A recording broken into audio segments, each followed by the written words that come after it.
मेहुल चौकसी का जन्म भारत में हुआ था और उन्होंने अपने व्यावसायिक जीवन की शुरुआत भारत से की थी। वह एक सफल व्यवसायी थे और उनके कई व्यापारिक संबंध थे। हालांकि उनकी गतिविधियों ने जल्द ही विवादों को जन्म दे दिया। मेहुल चौकसी पर आरोप लगाया गया था कि उन्होंने पंजाब नेशनल बैंक से धोखाधड़ी करके 14,000 करोड़ की ठगी की थी। उन पर आरोप लगाया गया था कि उन्होंने बैंक के अधिकारियों के साथ मिलीभगत करके फर्जी लेटर ऑफ अंडरटेकिंग यानी कि LOU जारी करवाया।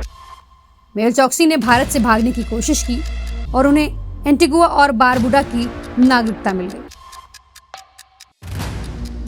भारत सरकार ने उन्हें भगोड़ा घोषित कर दिया और उनकी संपत्तियों को जब्त करने की कार्रवाई शुरू की। वहीं भारत सरकार ने मेहुल चौकसी के प्रत्यर्पण के लिए कई कोशिशें की।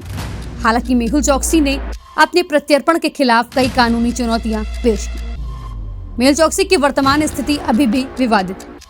उन्हें डोमिनिका में गिरफ्तार किया गया था और अब उनके प्रत्यर्पण की प्रक्रिया चल रही है।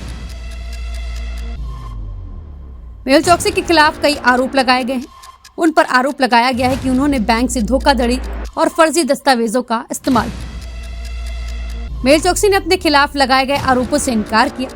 उन्होंने कहा कि वे निर्दोष हैं और उनके खिलाफ राजनीतिक साजिश रची गई है। वहीं भारत सरकार ने मेहुल चौकसी के खिलाफ कड़ी कार्रवाई की है। उनकी संपत्तियों को जब्त किया गया है और उनके प्रत्यर्पण की कोशिशें की गई। मेहुल चौकसी की कहानी एक विवादित व्यवसाय की कहानी है। उनके खिलाफ लगाए गए आरोपों ने विवाद को जन्म दे दिया और उनकी गतिविधियों ने कई लोगों को प्रभावित किया। बता दें, मेहुल चौकसी के कुछ समर्थक हैं जो उनके समर्थन में बात करते हैं। वे कहते हैं कि मेहुल चौकसी निर्दोष हैं और उनके खिलाफ राजनीतिक साजिश रची गई है। वहीं दूसरी ओर मेहुल चौकसी के कई विरोधी भी हैं जो उनके खिलाफ बोलते हैं कि मेहुल चौकसी एक धोखेबाज है और उन्होंने बैंक से धोखाधड़ी की है। मेहुल चौकसी को डोमिनिका में गिरफ्तार किया गया है। उन्हें भारतीय अधिकारियों ने भगोड़ा घोषित किया था और उनकी गिरफ्तारी के लिए कई कोशिशें की जा रही थी। मेहुल चौकसी की गिरफ्तारी के बाद भारतीय अधिकारियों ने उनके प्रत्यर्पण की प्रक्रिया शुरू कर दी है। उन्हें जल्द ही भारत लाया जा सकता है, जहां उन्हें अपने खिलाफ लगाए गए आरोपों का सामना करना होगा। मेहुल चौकसी के वकील ने उनकी गिरफ्तारी के बाद अपनी प्रतिक्रिया दी है। उन्होंने कहा कि मेहुल चौकसी निर्दोष है और उनके खिलाफ राजनीतिक साजिश रची गई है। वे उनके प्रत्यर्पण के खिलाफ कानूनी चुनौतियां पेश करेंगे। वहीं भारत सरकार ने मेहुल चौकसी की गिरफ्तारी पर अपनी प्रतिक्रिया दी। उन्होंने कहा कि वे मेहुल चौकसी के प्रत्यर्पण के लिए सभी जरूरी कदम उठाएंगे। वे सुनिश्चित करेंगे कि मेहुल चौकसी को न्याय के सामने लाया जाए और वे अपने खिलाफ लगाए गए आरोपों का सामना करें। Antigua to be taken to Dominica by the Indian agencies.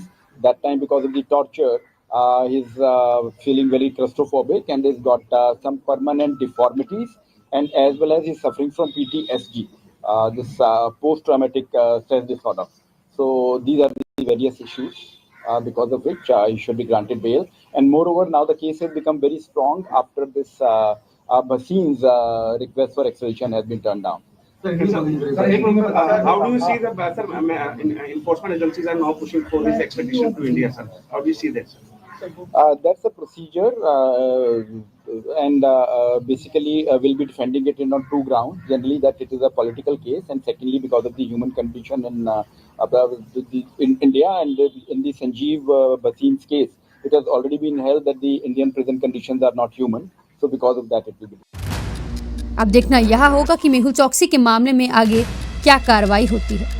अपने प्रत्यर्पण के खिलाफ कानूनी चुनौतियां पेश करते रहेंगे, यह भी देखना दिलचस्प होगा कि मेहुल चौकसी के मामले में क्या कार्रवाई आगे होती है।